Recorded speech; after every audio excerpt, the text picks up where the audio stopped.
Y hoy vamos a terminar, si así el Señor nos permite y logramos desarrollar terminar Colosenses capítulo 3. Estamos estudiando la sección desde el versículo 1 hasta el 17. Son versículos muy importantes para lo que es la vida cristiana personal y la vida en iglesia o como iglesia.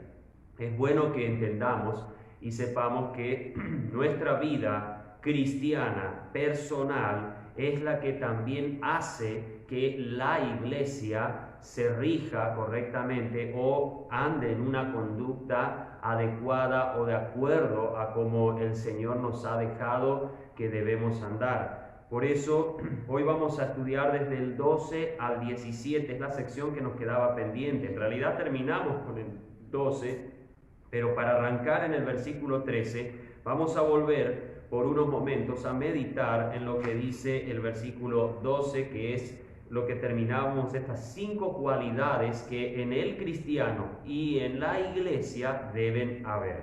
No se puede separar la vida personal del creyente con la iglesia, y la iglesia no puede estar separada de la conducta personal de los creyentes. Es muy importante entender y grabarnos esto. Están muy anexadas, muy amalgamadas, no se las puede separar o no debe ser separada. La iglesia nunca va a tener un poder espiritual y fuerza de testimonio si los miembros de la misma, me refiero a iglesias locales e incluso la iglesia de Cristo en todo el mundo, no puede tener fuerza, no tendrá, digamos, un testimonio poderoso en el Evangelio, en la predicación del Evangelio, si los miembros en lo particular no viven una vida que verdaderamente agrada al Señor. Vamos a leer entonces esa sección. Antes vamos a orar pidiendo la dirección de nuestro Dios para este tiempo y después leeremos desde el 12 al 17. Padre nuestro, muchas gracias por esta hora y este tiempo. Muchas gracias, Señor, porque podemos reunirnos desde diferentes lugares en este tiempo para compartir el estudio de tu palabra en este primer día de la semana, y gracias por la oportunidad que tenemos también de seguir adelante estudiando temas que atañen muchísimo a nuestra vida espiritual y a nuestro pensamiento en Cristo. Pedimos que tu Espíritu nos ilumine y nos guíe en este tiempo para que podamos de verdad dilucidar todo aquello que tienes preparado para nosotros y para nuestros corazones. Que pueda grabarse tu palabra en nosotros y así podamos ser verdaderos cristianos, cristianos que no solo lo viven porque se acostumbraron a esta vida, sino porque verdaderamente queremos vivir en Cristo. Gracias una vez más en el nombre de nuestro Señor Jesucristo. Amén. Bueno, vamos a leer, como dijimos, del 12 al 17 para arrancar la meditación en este tiempo. Vestíos pues como escogidos de Dios, santos y amados, de entrañable misericordia, de benignidad, de humildad, de mansedumbre, de longanimidad, soportándoos los unos a los otros y perdonándoos los unos a los otros, si alguno tuviere queja de otro, de la manera que Cristo os perdonó, así también hacedlo vosotros. Y sobre todas estas cosas, vestíos de amor, que es el vínculo de la perfección, y la paz de Dios gobierne en vuestros corazones, a la cual asimismo sois llamados en un solo cuerpo, y sed agradecidos. La palabra de Cristo habite en vosotros abundantemente en toda sabiduría, enseñándoos y exhortándoos los unos a los otros con salmos e himnos y cánticos espirituales, cantando con gracia en vuestros corazones al Señor. Y todo lo que hacéis, sea de palabra o de hecho, hacedlo todo en el nombre del Señor Jesús, dando gracias a nuestro Dios y Padre por Él. Bien, Hasta aquí nuestra sección de estudio y vamos a de alguna manera rememorar y recordar lo que habíamos hablado en el versículo 12 que terminábamos ahí en el estudio anterior. Vestíos pues como escogidos de Dios, santos y amados, de entrañable misericordia, de benignidad, de humildad, de mansedumbre, de longanimidad. Primero, mandamiento en el primer término que empieza el versículo 12, vestíos. No hay opción. Nosotros debemos ser cristianos genuinos, cristianos que verdaderamente nos vestimos, no con una vestidura nuestra, sino una vestidura de escogidos de Dios, no escogidos de la iglesia donde vamos, de la denominación que pertenecemos o del pensamiento teológico que ha regido nuestro pensamiento personal. No, nosotros debemos vestirnos como escogidos de Dios y según sus principios. Esto es muy importante para poder ir entendiendo a lo que vamos a ir hasta el final de la sección que estudiaremos. Vestidos pues como escogidos de Dios.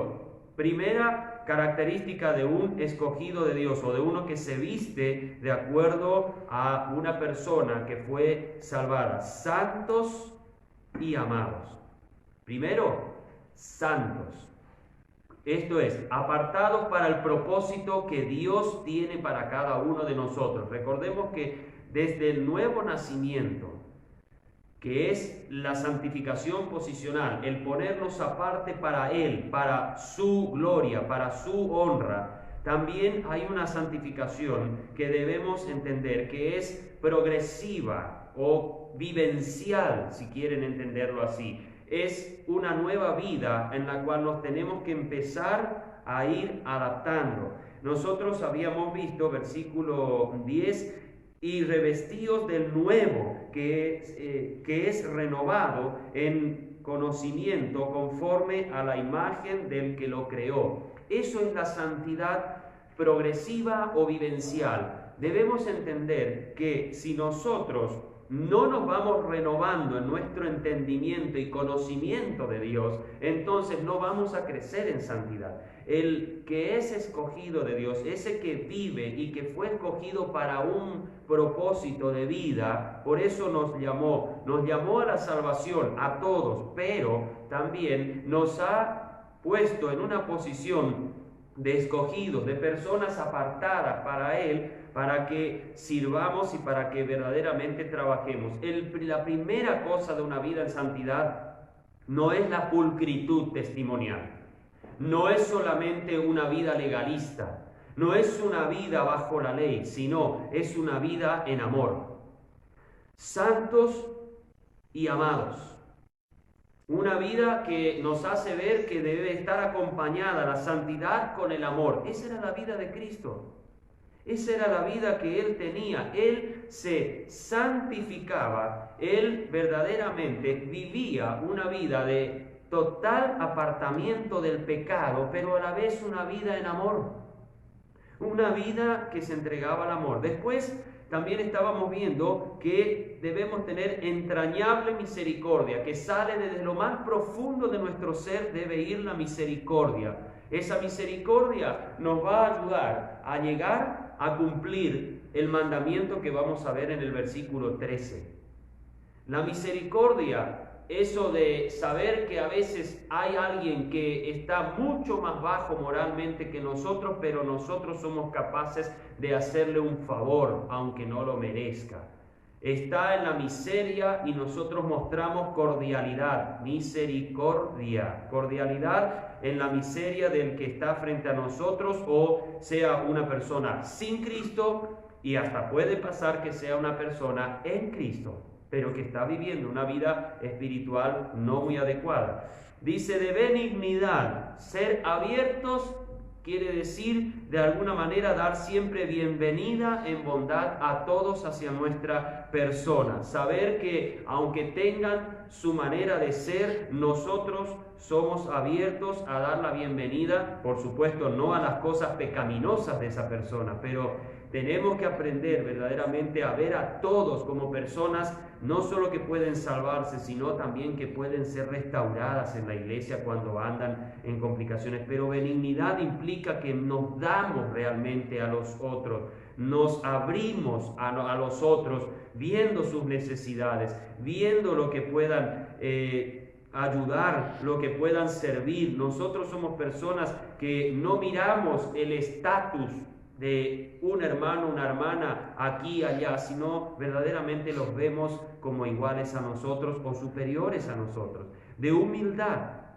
ser entendidos en saber que nosotros somos los que debemos someternos y no los otros a nosotros. Eso es humildad.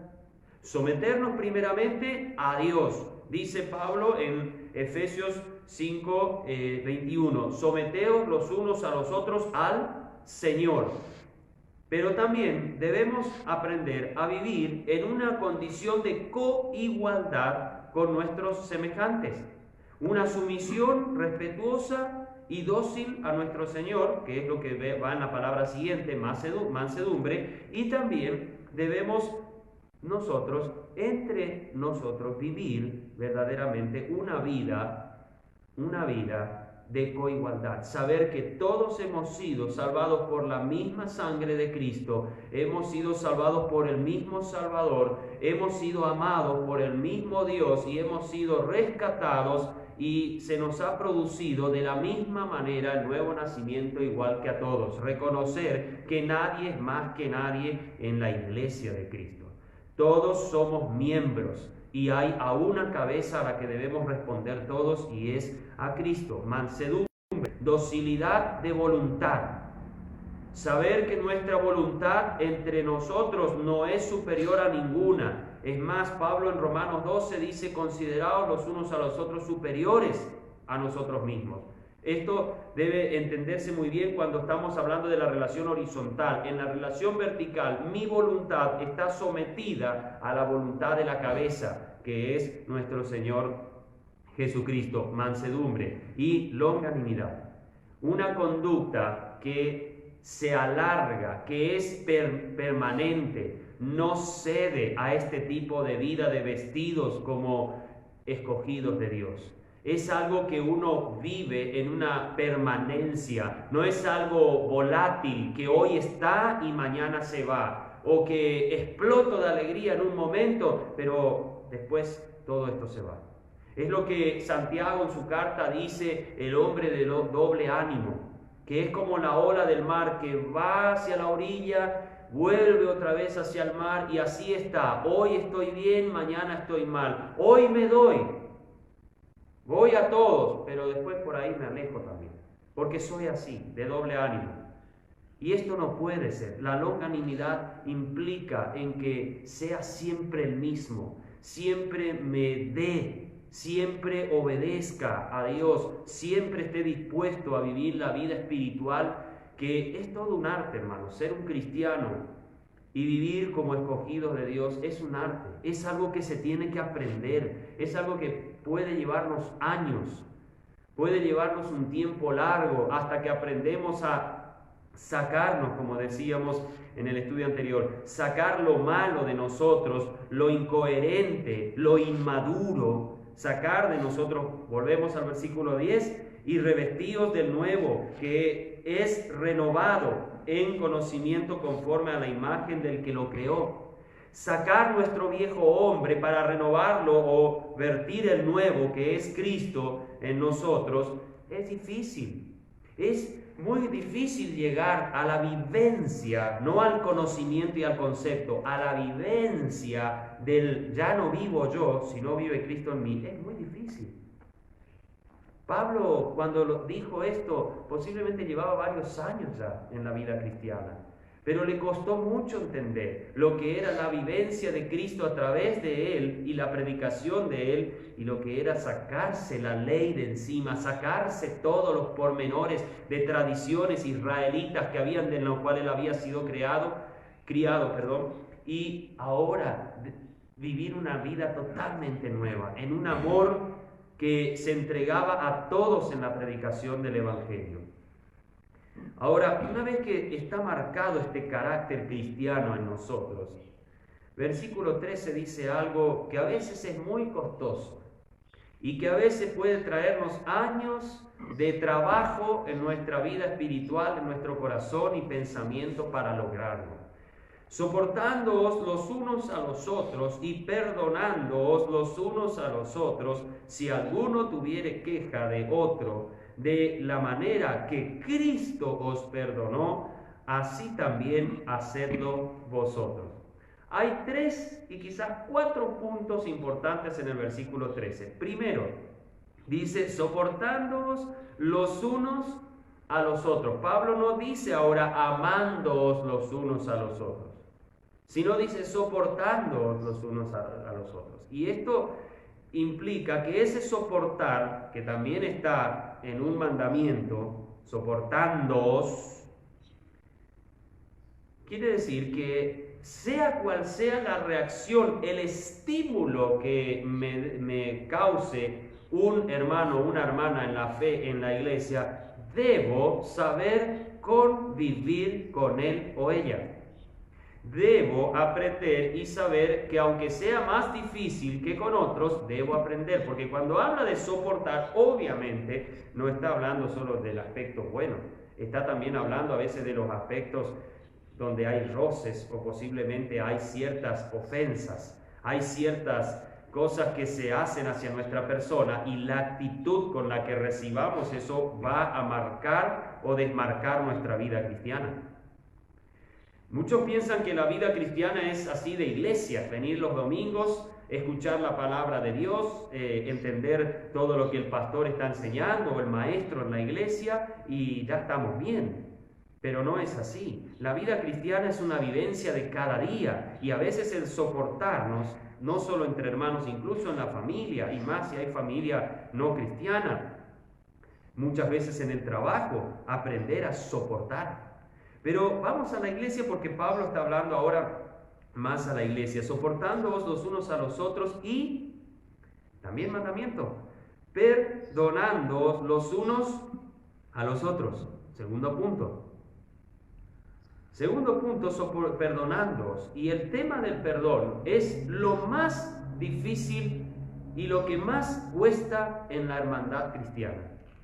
Ofendernos es muy fácil, perdonarnos es demasiado difícil a veces.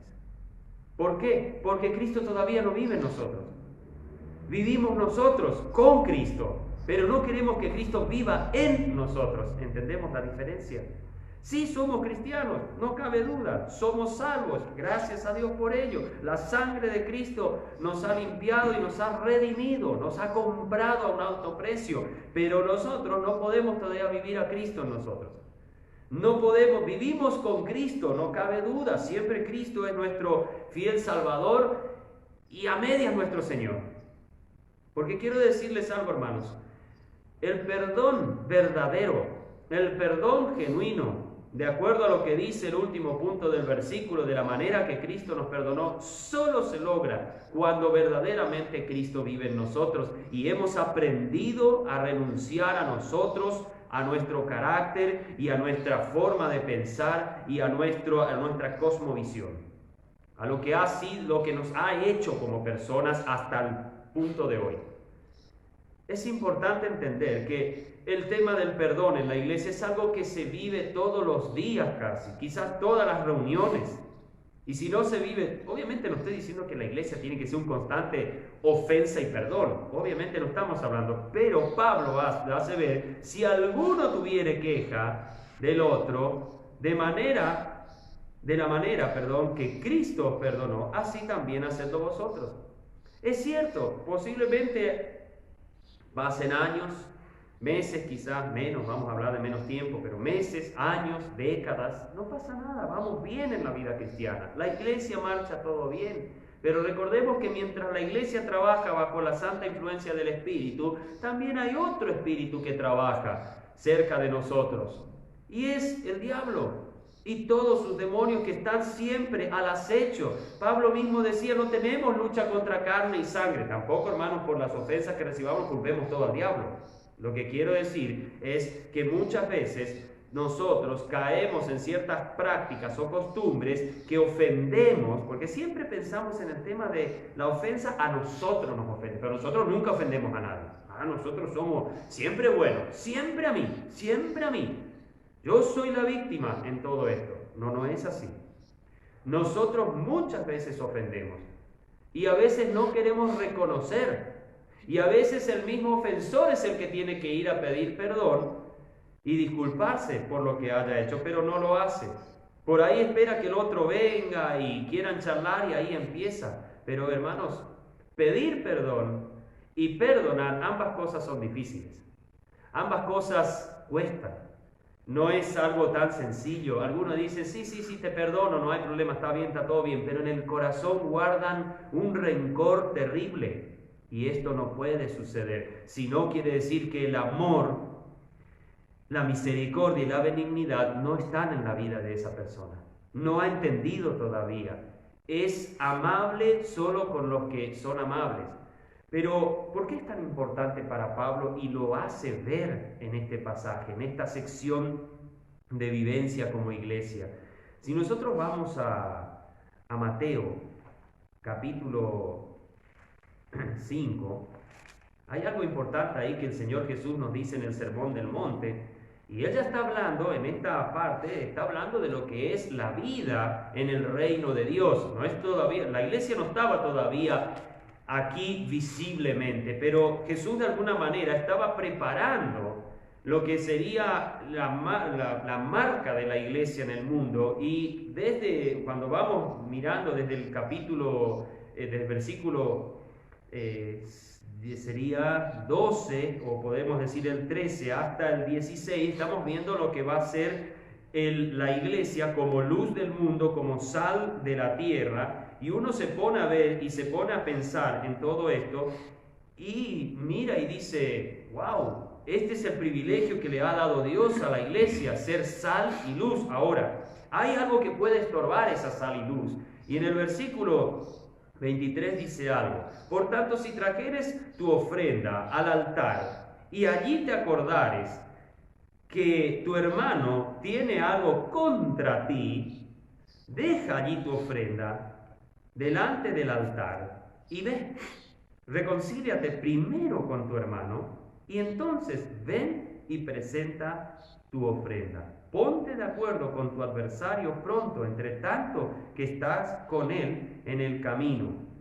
Ahora, es importante entender una cosa: todo lo que usted haga, todo lo que usted quiera realizar para el Señor, si usted dice quiero glorificar a Dios con lo que hago, sirvo, si usted tiene pensamientos rencorosos y no ha perdonado a un hermano o a una hermana en la iglesia, posiblemente todo su servicio en ofrenda, ese sacrificio vivo, santo y agradable a Dios que debemos ser nosotros según Romanos 12:1, no sirva para nada.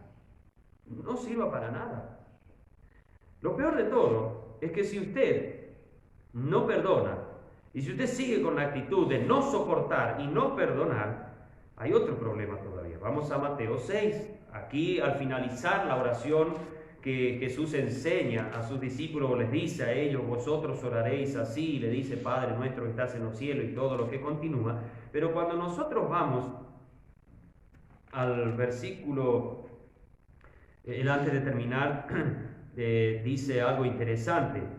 Y no nos metas, versículo 3, y no nos metas en tentación, mas líbranos del mal, porque tuyo es el reino y el poder y la gloria por todos los siglos. Amén. Porque si perdonáis, dice, a los hombres sus ofensas, también vuestro Padre Celestial os perdonará a vosotros. Porque si no perdonáis a los hombres sus ofensas, tampoco vuestro Padre os perdonará vuestras ofensas. ¿Entendemos el principio? Hay una tentación de la cual debemos ser librados, hermanos, y es de la presunción cristiana. Creer que porque hacemos muchas cosas bien, estamos haciendo siempre más cosas bien que malas, Dios nos tiene consideración. Quiero decirles algo, nosotros podemos echar por tierra toda nuestra vida cristiana si llegara a brotar la raíz de amargura en nuestro corazón hacia un hermano o una hermana en la fe. Si nosotros no vivimos en el perdón de Dios, ya como cristianos estoy hablando, no estoy hablando del perdón de los pecados, estoy hablando del perdón de un pecado ocasional, de algo que está haciendo que nuestra comunión con Dios esté alterada, no esté bien clara, porque quiero decirles que si nosotros no tenemos una comunión genuina con los hermanos, no tenemos comunión con Dios. Juan en su primera carta hace ver que no podemos decir que amamos a Dios y aborrecemos a nuestro hermano. Y no está hablando de hermanos, dice nuestro hermano. Si alguno aborrece a su hermano, ¿cómo va a amar a Dios a quien no ha visto? Dice. ¿Entendemos? Un caso particular puede arruinar nuestra vida cristiana, puede arruinar todo nuestro testimonio y puede dejarnos en un estado de zozobra delante de Dios, lo cual es algo muy peligroso, algo muy peligroso. Cuidado, hermanos. Es importante aprender a perdonar y creo que debemos orar para que Dios nos ayude a ser perdonadores. No estoy diciendo que a veces no sean ofensas muy graves. Hasta hay difamación detrás, puede haber chisme detrás, puede haber calumnia detrás de la ofensa que nos han hecho, pero cuidado,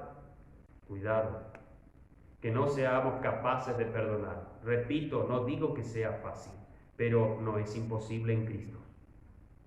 Humanamente es imposible perdonar muchas veces, no cabe duda. Pero si estamos vestidos como escogidos de Dios, eso quiere decir que estamos en Cristo, vamos a llegar al perdón verdadero. Vamos a llegar al perdón verdadero. Y no solo debe llegar el perdón, debe llegar detrás la reconciliación. Lo que vimos en Mateo 5, 23 y 24. Debemos llegar a la reconciliación y eso quiere decir que debe haber perdón y debe haber olvido. Debe haber algo de decir, no recordemos más esto, terminemos con esto, hasta aquí hemos llegado y gracias a Dios porque podemos volver a estar restaurados en el amor de Cristo. Es algo difícil, pero es necesario. Quiero decirle sinceramente a toda persona que no sabe perdonar, que va a vivir la vida infeliz, va a vivir una vida de sonrisas simplemente hipócritas, va a vivir una vida, digamos, dentro de todo bien, pero no completa. No va a llegar a la vida completa. Y la persona que no perdona es porque verdaderamente se siente superior a la otra. Siempre quiere que todo vaya hacia él. En esa persona hay un egoísmo, una arrogancia y un orgullo escondido. Y esto es lo pecaminoso. Por eso Pablo, buscando el bien de los hermanos, dice, aprendan a perdonar como Cristo nos perdonó. Cristo estaba en la vergüenza de la cruz, casi completamente desnudo. Estaba totalmente en la ignominia de toda la humanidad, aunque era en Israel, pero toda la humanidad mirando al Cristo muriendo. Y él solo dijo, perdónalos, porque no saben lo que hacen. El pecado se estaba cargando sobre su cuerpo. Todo el pecado suyo y mío y del más bestial o la más bestial persona humana en esta tierra que pueda haber en sus actos y conducta, Cristo lo estaba perdonando, mirando su ignorancia, viendo lo que le hacían, no se enorgulleció y no se resabió por la actitud de todo el mundo hacia él, sino perdonó. ¿De cuánto nos perdonó Jesús? ¿Cuánto nos perdona nuestro Señor?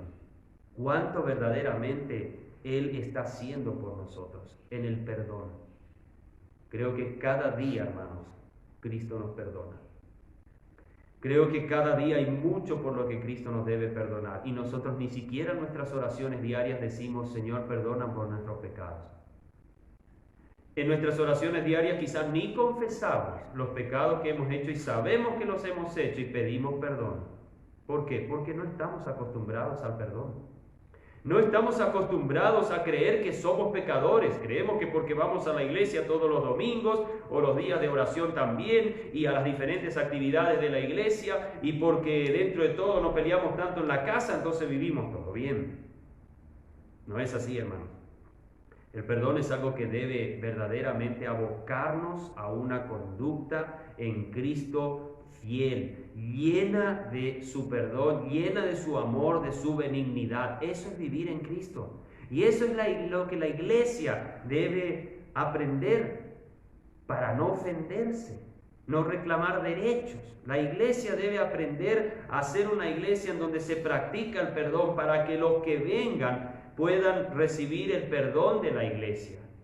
Para que los nuevos, los indoctos e inmaduros muchas veces, aquellos que recién entran al evangelio, sepan que en la iglesia hay amor. Y sobre todas estas cosas, versículo 14, y sobre todas estas cosas, vestíos, otra vez vestíos, de amor, ya no solo como escogidos de Dios, ahora vestíos de amor, que es el vínculo de la perfección. Importante esto.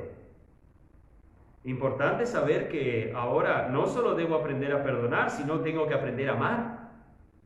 Debo saber que mi perfección será total cuando aprenda a amar. Si nosotros ya hemos leído, creo que en una de estas secciones de estudio de Colosenses, pero vamos a repetir para no olvidarnos. Y estoy haciendo en varios mensajes, en varios estudios, la lectura de estos dos versículos de Juan 13. Dice: un mandamiento nuevo os doy, que os améis los unos a los otros, como yo os he amado, que también os améis los unos a los otros. En esto conocerán todos que sois mis discípulos, si tuviereis amor los unos por los otros. ¿Nos damos cuenta? Llegar a amar como Cristo amó. Entender lo que significa amar a pesar del pecado de la humanidad. Fíjense que si vamos a Romanos capítulo 5, versículo 8, dice que Dios muestra su amor para con nosotros en que siendo pecadores, Cristo murió por nosotros. Está demasiado ligado el versículo 14 a lo que es la conducta del versículo 13, del perdón y soportarnos los unos a los otros. Está muy ligado. Y sobre todas estas cosas, vestíos de amor no de usted o mío, sino del amor que es de Dios, que viene por el Espíritu Santo. En Romanos capítulo 5, versículos 3 al 5, dice algo importante. Y no solo esto, sino que también nos gloriamos en las tribulaciones, sabiendo que las tribulaciones producen paciencia, y en la paciencia prueba, y la prueba esperanza, y la esperanza no avergüenza, porque el amor de Dios ha sido derramado en nuestros corazones por el Espíritu Santo que nos fue dado. Ese es el amor que debe fluir en mi vida, el del Espíritu de Dios. ¿Cuál es la primera cualidad del fruto del Espíritu? En Gálatas capítulo 5, versículo 22. Amor. Después sigue diciendo gozo y paz. Estas tres cosas el Espíritu pone en nosotros. No es algo que brota de acuerdo a los estímulos externos que nosotros debemos recibir o recibimos, sino es de acuerdo a lo que el Espíritu en lo interno comienza a producir en nosotros y hace crecer en nosotros, siempre y cuando, como dice también Gálatas 5, nosotros andemos en el Espíritu y no en la carne. Porque andar en la carne no es andar solamente en esos pecados graves que le llama a la gente: el adulterio, la fornicación, la estafa, el ladrón, el que mata, el que asesina, el que viola, el que se emborracha y todos los otros pecados que se nombran en la lista de 19 al 21 de capítulo 5 de Gálatas. No, hermanos, es importante que entendamos que la vida en la carne puede ser una vida que es la nuestra propia como cristianos. Es una vida sin el amor de Cristo, sin la benignidad de Cristo, sin la misericordia de Cristo. Es una vida que estamos haciendo de acuerdo a lo que nos hemos acostumbrado en la iglesia. Es una vida más de iglesia que de Cristo. Esto es lo que es andar en la carne. Muchas veces usted no está haciendo ninguno de estos pecados que nombré, pero no está amando. No está viviendo en el amor del Espíritu. Está viviendo en un amor egoísta suyo, que dependiendo cómo está la situación entre hermanos, usted está bien, y depende cómo viene, ya es insoportable. No aprendió a soportar, no aprendió a perdonar.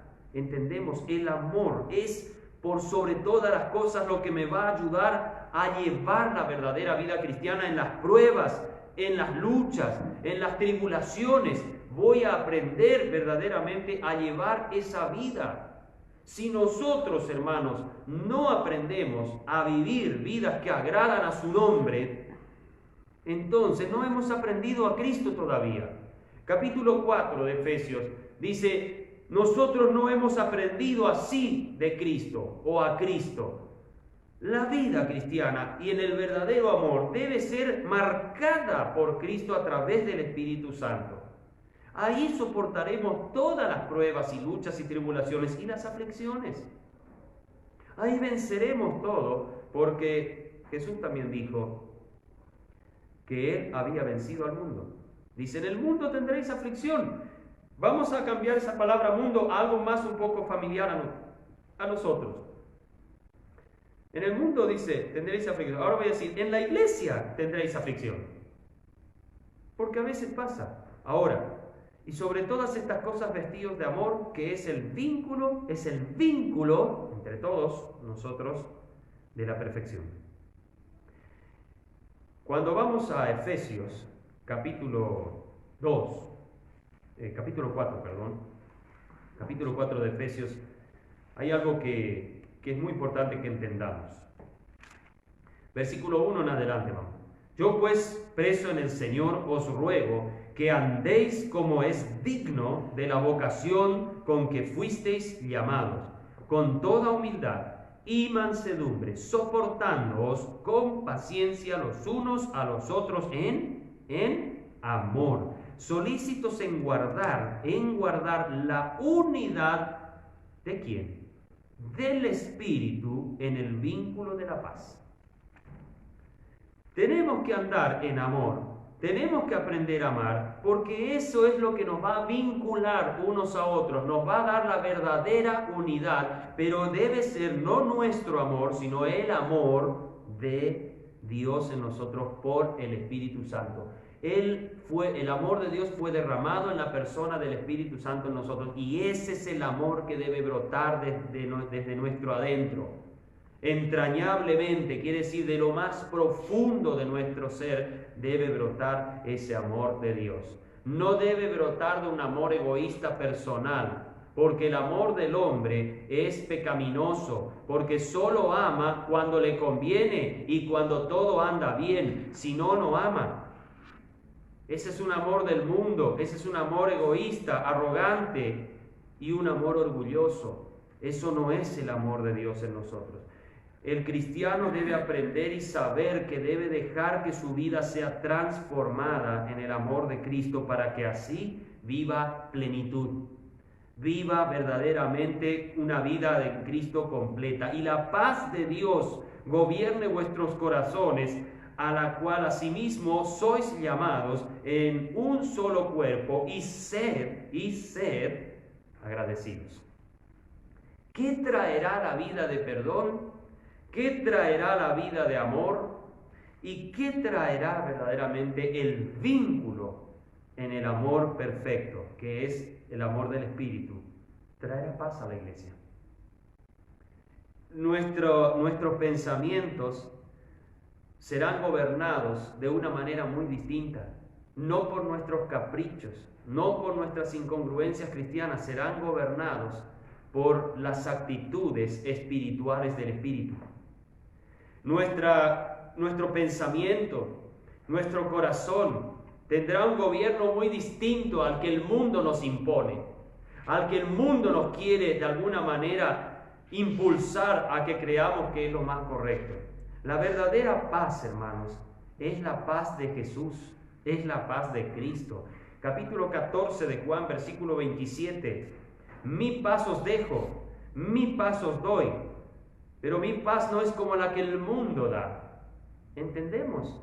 Hay una paz del mundo, pero hay una paz de Cristo. Y esa es la que debe habitar. Nos damos cuenta que todo se va a la misma persona siempre. El perdón, el soportarnos los unos a los otros, el amor, todo va a Cristo y al Espíritu de Dios. ¿Se acuerdan lo que dijimos? Gálatas 5:22, amor, primera cualidad del fruto del Espíritu, y gozo y paz. El verdadero gozo, la verdadera paz en nuestro corazón es la que Cristo pone en nosotros cuando dejamos que Él viva. Que Él viva.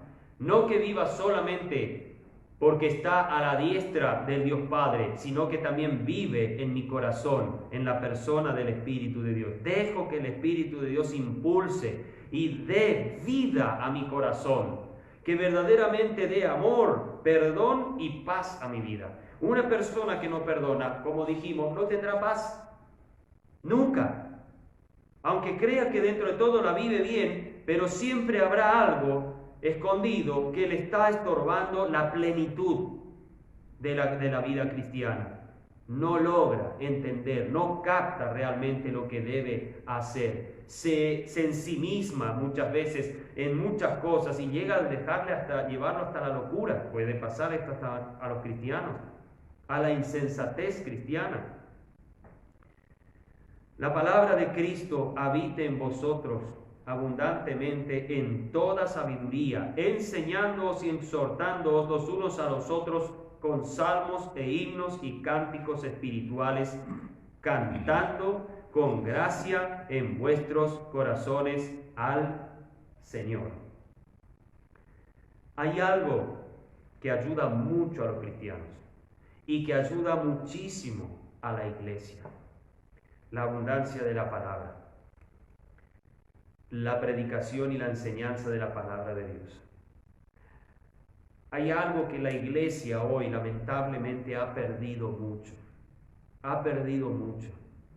y es la enseñanza de la palabra, es la enseñanza de las Escrituras, el profundizar en las Escrituras.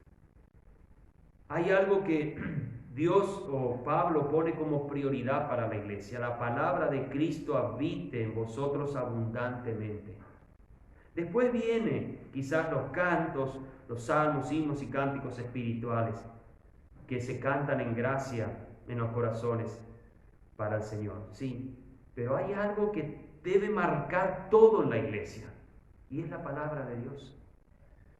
¿Por qué muchos cristianos no perdonan? ¿Por qué muchos cristianos no aman? ¿Por qué muchos cristianos no tienen paz? Porque no leen la Biblia, no estudian la palabra de Dios, no meditan en la palabra de Dios. Hay muchos cristianos que viven igual que un mundano, no, en su vida cotidiana, en la semana, no ven nunca la Biblia.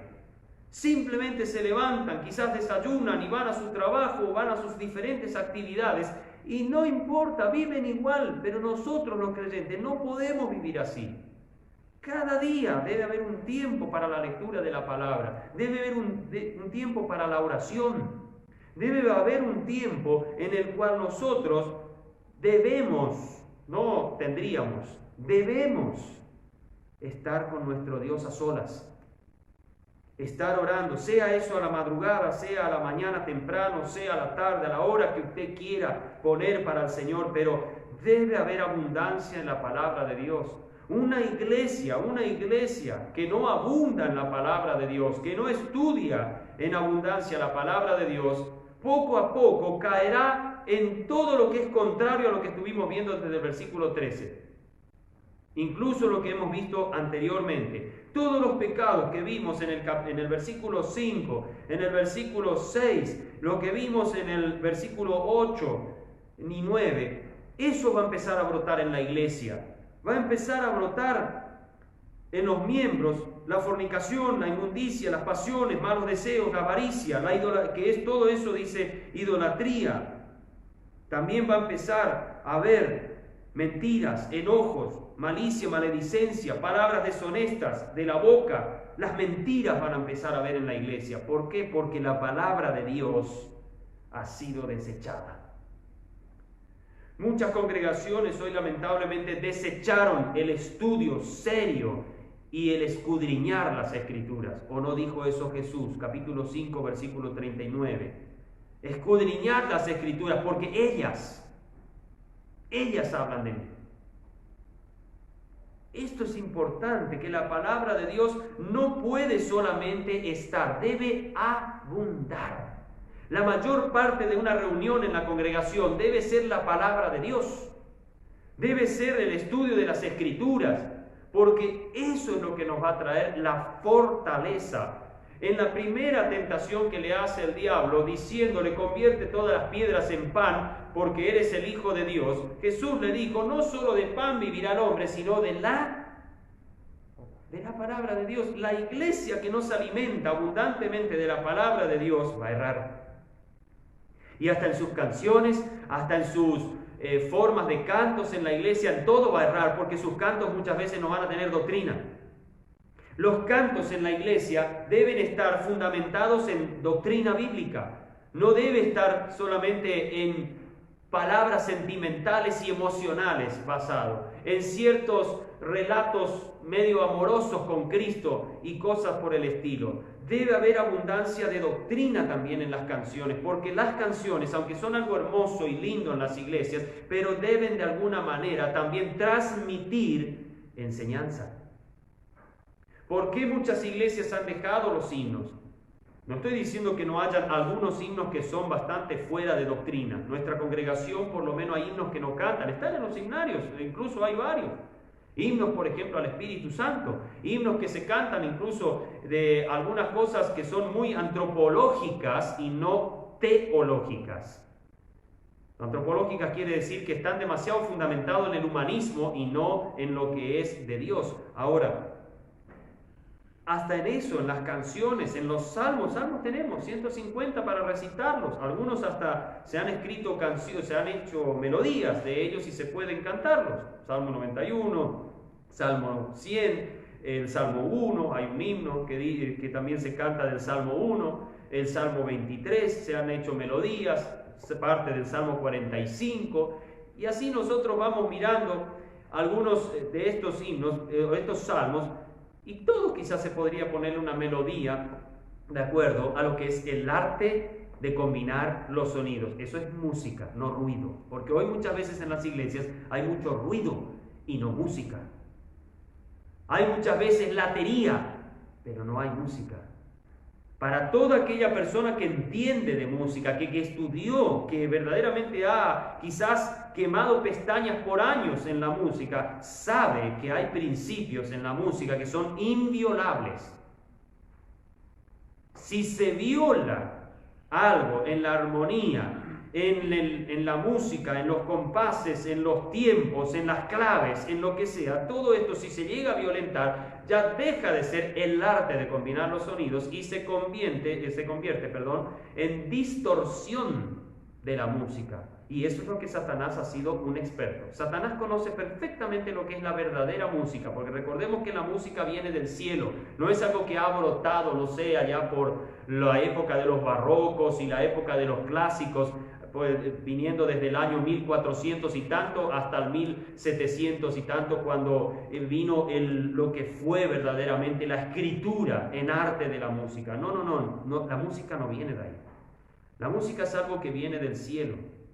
Hay demasiados pasajes en la Biblia que nos hablan de la música, pero nos hablan de eso, de la música. No nos hablan de ruidos, sino de la música. Por eso, cuando la palabra de Dios abunda en la iglesia, todo lo que se va a hacer en la iglesia irá regido bajo los principios y parámetros de la palabra de Dios, acompañado esto de la iluminación del Espíritu Santo de Dios. Esto es muy importante. Y retrocediendo a la primera parte del 16, todo lo que es el perdón, todo lo que es el amor de Cristo en nosotros, todo lo que es la paz de Dios que gobernará en nuestros corazones, será algo que vendrá por automático prácticamente. Porque cuanto más leemos la Biblia en mansedumbre, la palabra de Dios se implanta en nosotros. Capítulo 1 de Santiago, versículo 21. La palabra se implanta, comienza a ser algo que se va marcando en nuestro corazón y a la vez va marcando nuestra conducta y pensamiento. Por eso debe abundar la palabra de Dios. Y ahí es donde vamos a poder hacer todo. Versículo 17. Y todo lo que hacéis, sea de palabra o de hecho, hacedlo todo en el nombre del Señor Jesús, dando gracias a nuestro Dios y Padre por Él. Y todo, hermanos, todo lo que hacéis, sea de palabra o de hecho, todo lo que hablamos, todo lo que hacemos, caminamos, andamos, todo lo que hagamos, tenemos que hacerlo en el nombre del Señor Jesús. Y esto será más sencillo, más fácil, si lo hacemos abundando la palabra de Dios en toda sabiduría. Y dice enseñándonos. Cuando somos enseñados en la palabra, somos exhortados en la palabra, en las Escrituras, es donde verdaderamente lo que vamos a hablar y lo que vamos a hacer verdaderamente va a agradar y vamos a poder decir, lo estamos haciendo en el nombre de Jesús. Muchas veces debemos preguntarnos todos si lo que estamos haciendo lo estamos haciendo en el nombre del Señor. Si decimos que no es en el nombre del Señor, si hay cosas escondidas dentro de nosotros y sabemos que no es en el nombre del Señor, entonces hay algo que no está andando bien y no podremos dar gracias. No podemos dar gracias a nuestro Dios y Padre por medio de Jesús. Y esto es grave, porque todo lo que hacemos debería dar motivo de agradecimiento. Y no creo que Dios se va a agradar cuando hay pecados en nosotros o cuando hacemos cosas que son pecaminosas. No creo que sea posible darle gracias a Dios por eso. Parece algo sencillo el versículo 17, pero no es tan sencillo porque dice todo lo que hacéis, sea de palabra o de hecho, todo tiene que agradar. Todo se tiene que hacer en el nombre de Jesús. La vida cristiana no es algo eclesiológico, es algo también personal. Y principalmente lo personal debe marcar fuerte en la iglesia. Como decíamos al principio, cuando los cristianos verdaderamente aman a Cristo y viven una vida de intimidad con Dios, la iglesia con seguridad funcionará bien. La iglesia se regirá de acuerdo a los parámetros que nos ha dejado la cabeza en las Escrituras. Verdaderamente se va a regir bajo la unidad del Espíritu y no bajo la unidad de ellos, de los cristianos unos con otros. Porque a veces en las congregaciones esto puede pasar y pasa. Pasa que los cristianos tienen una unidad cómoda entre ellos porque más o menos todos viven de la misma manera y se apoyan unos a otros, pero muchas veces no viven en la comunión con Cristo, en lo personal y en lo colectivo, como iglesia. Debemos entender que el hacer aquí, el hacer es en lo personal como también como iglesia. Debemos hacer todo en el nombre del Señor Jesús. Esto es muy importante. Y que Dios verdaderamente nos ayude a vivir la vida del perdón, la vida del amor de Cristo, ese vínculo perfecto que debemos tener, que es en el amor de Cristo, esa paz de Dios, que sea la que gobierne en nosotros y en nuestros corazones y también en todos nosotros, en la iglesia. Y que también lo más grandioso para nosotros sea el estudio de la palabra de Dios. Que la abundancia de ella sea lo más para nosotros apetecible. Y que no dejemos como eso que tiene que pasar lo más rápido posible, 15, 20 minutos. Que para nosotros el estudiar la palabra de Dios sea algo grato. Algo que verdaderamente nos llene completamente, porque hemos aprendido o estamos aprendiendo de su palabra. Y también que nuestra vida verdaderamente agrade al Señor. Agrada al Señor en todo. Todo lo que hacemos y hablamos que verdaderamente agrade a nuestro Señor y Padre Celestial. Que nos dé en todo a nosotros esa posibilidad de vivir la vida abundante. Yo he venido para que tengan vida y vida en abundancia. La vida eterna nos dio. Ahora debemos abundar en la vida de la palabra. Ahora debemos abundar en la vida de las Escrituras para que así Dios sea agradado. No nosotros, pero que Dios sea agradado. Terminamos con esto. Versículo 31 del capítulo 10 de 1 Corintios. Si pues coméis o bebéis o hacéis otra cosa, hacedlo todo para la gloria de Dios. Si hacéis otra cosa, hacedlo todo. Que todo lo que hagamos glorifique a nuestro Dios y Padre Celestial. Padre nuestro, muchas gracias por tu palabra una vez más. Gracias, Señor, por lo que ella nos enseñó y nos dio. Gracias por lo que ella es y porque en ella encontramos las respuestas que necesitamos para nuestro corazón, para nuestros pensamientos y nuestros tiempos de incertidumbre. Gracias, Señor, porque nos permites estudiarla y también porque ella nos ayuda a saber cómo vivir la verdadera comunión en Cristo en la iglesia. Gracias, Señor, porque nos amaste, nos salvaste, nos redimiste. Y si somos salvos hoy, lo somos por Cristo y porque su sacrificio se propició en nosotros cuando creímos a Cristo como nuestro Salvador. Gracias, Señor, por cada bendición espiritual que das a nuestro corazón. En el nombre de Jesús. Amén.